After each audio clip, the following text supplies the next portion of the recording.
जय हिंद दोस्तों। आज हम जानेंगे कि कम्युनिकेशन स्किल आप कैसे डेवलप कर सकते हैं।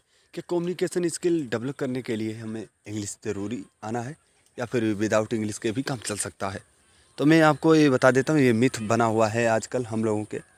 पहले से ही धारणा बैठा दी गई कि अगर आपको इंग्लिश आता है तो आपका कम्युनिकेशन स्किल अच्छा होगा, अन्यथा अदरवाइज़ आपका कम्युनिकेशन स्किल है वो ठीक नहीं होगा।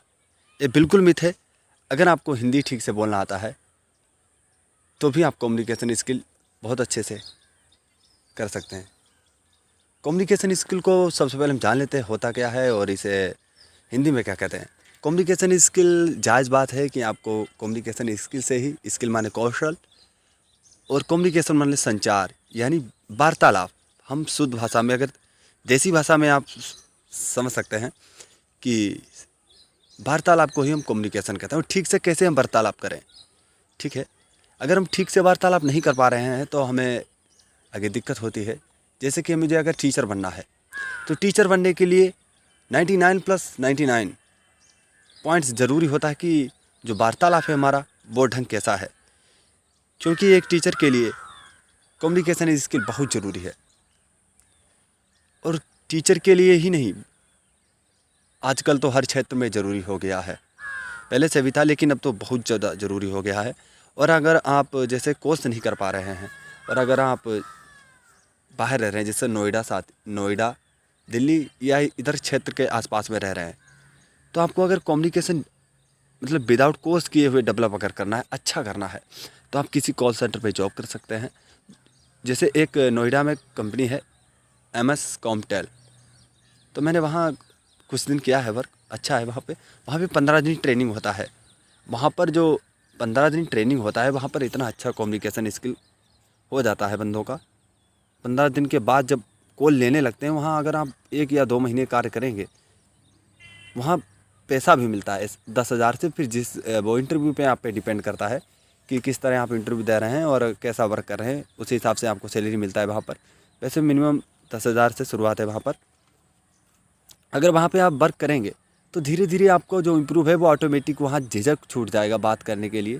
जैसे कि मान लीजिए एकदम ब्लैंक हो रहे हैं, कोई से बात करते करते एकदम ब्लैंक हो जा रहे हैं, मतलब बिल्कुल समझ ही नहीं आ रहा हम क्या करें। तो अगर आप वहाँ कॉल सेंटर पे आप कार्य करते हैं, कॉल सेंटर ही नहीं, अगर वैसे भी आपस में एक समूह बना सकते हैं हम लोग, उससे भी कम्युनिकेशन स्किल डेवलप कर सकते हैं।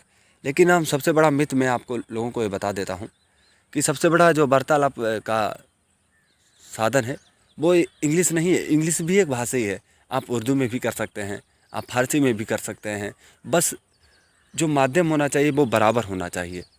जैसे कि मान लीजिए आप कम्युनिकेशन स्किल बहुत अच्छे से कर लेते हैं, इंग्लिश बहुत अच्छे से आती है आपको, लेकिन अगला बंदा है वो इंग्लिश नहीं समझ पा रहा है, तो वहाँ पर कोई काम नहीं है कम्युनिकेशन स्किल का।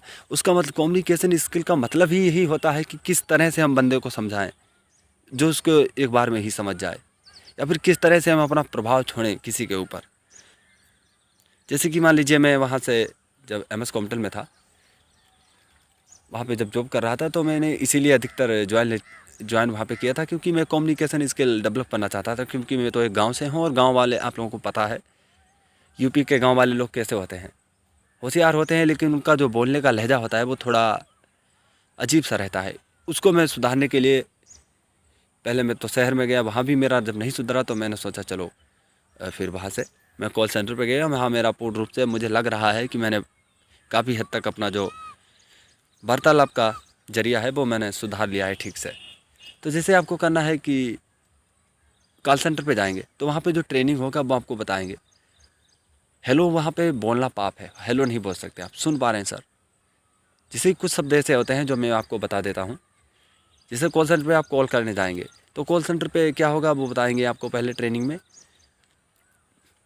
सुन पा रहे हैं, हेलो की जगह पे आप अगर कहेंगे सुन पा रहे हैं सर, बहुत अच्छा लगता है। हेलो एक आम भाषा हो गया है, हेलो हेलो। अगर आप कहेंगे सुन पा रहे हैं सर या फिर सुन पा रहे हैं, अगर आप पे कोई गलती हो रही है तो माफ़ी चाहूँगा सर, माफ़ी चाहूँगा सर जो आपको गलत इन्फॉर्मेशन दी है या फिर गलत जानकारी प्राप्त हुई है मेरे कारण, इसके लिए सर माफ़ी चाहूँगा। ये शब्द कुछ ऐसे हैं, मैं उदाहरण के तौर पे बता देता हूँ, जिससे आपका कम्युनिकेशन स्किल धीरे धीरे इम्प्रूव हो जाएगा। एक दिन में इम्प्रूव होने वाला नहीं है, ये धीरे धीरे ही इम्प्रूव होता है। धीरे धीरे जब इम्प्रूव होगा तो इसमें मज़ा आने लगेगा। जैसे हम लोगों को पता है कि जहाँ पे मज़ा आता है वहाँ पर इंटरेस्टिंग बात होती है, और इंटरेस्टिंग जब बात होगी तो हम लोगों का इम्प्रूवमेंट ऑटोमेटिक हो जाएगा। जैसे कि उदाहरण के तौर पे जैसे मैं कॉल करता हूँ तो कम्युनिकेशन स्किल अपने आप से ही सुधार सकते हैं। जैसे कि हेलो की जगह पे सुन पा रहे हैं, मैं शिवम बात कर रहा हूँ और जिस बंदे के पास लगाया उस पर आप बोलना है, उस पर ऐसे कहना है कि मैं शिवम बात कर रहा हूँ, क्या मेरी बात कपिल जी से हो सकती है। आपको इस तरह से कम्युनिकेशन शुरुआत करना है। धीरे धीरे जब आपका इम्प्रूव हो जाएगा तो फिर नेक्स्ट वीडियो में हम आपको पूरी जानकारी देंगे। जैसे कि मैं उदाहरण तौर पे और बता देता हूँ, जैसे आपने कुछ गलत जानकारी दे दी है किसी को, तो आप किस तरह से वहाँ पे क्षमा याचना करेंगे। सर माफ़ी चाहूँगा, सर जो मेरे कारण आपको गलत सर जानकारी प्राप्त हुई है उसके लिए सर माफ़ी चाहूँगा। और सर भविष्य में आपको बता देता हूँ, जैसे कॉल सेंटर पर करें तो ऐसे भविष्य में सर आपको अगर कोई जानकारी आएगी तो मैं सर आपको ज़रूर सूचना दूँगा। ऐसे ही आप डेवलप कर सकते हैं और बड़ा ही आसान है। और इंग्लिश में भी डेवलप कर सकते हैं, लेकिन हिंदुस्तान में अगर हम हैं तो हिंदी भी आना ज़रूरी है। अगर हिंदी में ही कर लेते हैं तो फिर लहजा तो एक जैसे ही है, बस भाषा अलग अलग है। ठीक है, मिलते हैं नेक्स्ट वीडियो में। आप ज़रूर बताएं आपको इस वीडियो में कुछ जानकारी अगर प्राप्त हुई है तो कमेंट करके ज़रूर बताएं, और किस तरह से आप वीडियो चाह रहे हैं। ओके, वीडियो देखने के लिए धन्यवाद।